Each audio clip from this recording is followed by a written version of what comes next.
और अगर ये समझना है कि अगर हरदोई सदर वीआईपी सीट है, वीआईपी सीट इसलिए है क्योंकि यहाँ 40 साल से ऊपर से अग्रवाल परिवार का राज दिखाई देता है। राज तो नहीं कह सकते, लेकिन हाँ, उनकी जीत होती चली आई है। नरेश अग्रवाल उनके पिता, वो जीतते आए हैं और अब उनके बेटे नितिन अग्रवाल यहीं से विधायक हैं। इसके पीछे की कहानी क्या है, ये हमने समझने की कोशिश की नुमाइश चौराहा जाकर।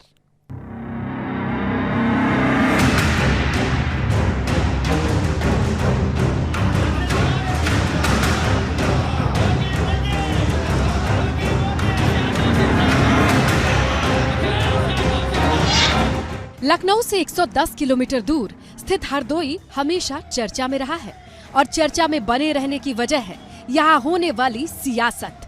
यहाँ की सियासत और सियासी मिजाज को दिखाएंगे, उससे पहले हरदोई का सियासी समीकरण जरा समझा देते हैं। हरदोई का सियासी समीकरण। हरदोई में विधानसभा की 8 सीटें।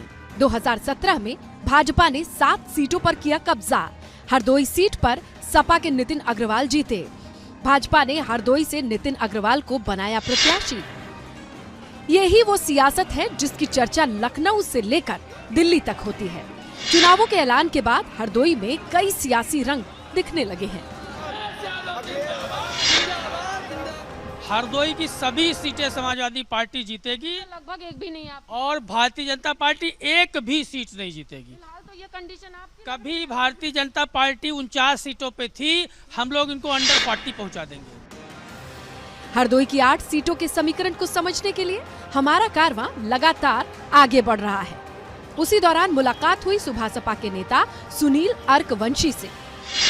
कह रहे थे बिजली माफ करेंगे, शाम को ट्यूबवेल वालों का बिल आधा हो गया। अरे मैं अभी आपको मोबाइल में एक दिखा रहा हूँ, अभी मैं क्षेत्र में ही था, उनके लोगों के पास बिल आ गया और कहा गया था कनेक्शन भी आ जाएगा, मगर कनेक्शन के नाम पर कुछ भी नहीं आया। उनके आधार कार्ड लेकर कनेक्शन की पूर्ति कर दी गई गांवों में और 6-6, 7-7 हजार बिल उनके घर में आ गया। आप बताइए, इस तरीके का तो आपने कनेक्शन दिया है। तो कनेक्शन, लेकिन ये बिजली का बिल जो आधा हुआ, इससे फर्क नहीं पड़ेगा जनता? ये आधा किए हैं, हम लोग तो पूरा ही माफ करेंगे। हम अलग अलग विधानसभाओं से होते हुए पहुंच गए थे बिलग्राम मल्लाव, जहां से कांग्रेस के प्रत्याशी अखिलेश कुशवाहा प्रचार कर रहे थे। इस बार बिलग्राम मल्लावा से कांग्रेस ही जीतेगी, ये मैं आपको पूर्ण विश्वास दिलाता हूँ। टिकट के लिए आश्वस्त हैं? कहीं ऐसा तो नहीं महिला हूँ लड़ सकती हूँ, लड़की हूँ लड़ सकती हूँ और किसी महिला का नाम आगे कर दिया जाए? कोई परहेज नहीं है। परहेज नहीं है। लड़की हूँ लड़ सकती हूँ प्रियंका जी का नारा है। हम लोग इसमें पूर्ण रूप से जिम्मेदारी निभा रहे हैं और ये बहुत अच्छा एक विचार रखा उन्होंने। शाम ढलने लगी थी, लेकिन हरदोई के चौक चौराहों पर दिख रही थी सियासी रंगत, जो कि कम होने का नाम ही नहीं ले रही थी। फिर यूपी चुनाव में किस्मत आजमाने वाले आप नेता भी नजर आए।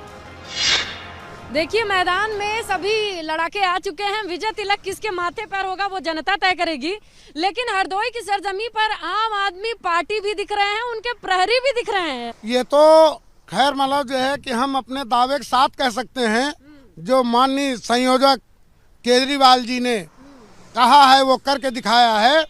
इससे जो है आम आदमी का पूरा प्रेम मेरे साथ होगा। किसी ने सच ही कहा है कि वादे हैं, वादों का क्या। लेकिन इन्हीं वादों के दम पर नेताओं का दौड़ता है विजय रथ। लेकिन हरदोई की जनता किसका करेगी विजय तिलक, ये 10 मार्च को ही पता चलेगा।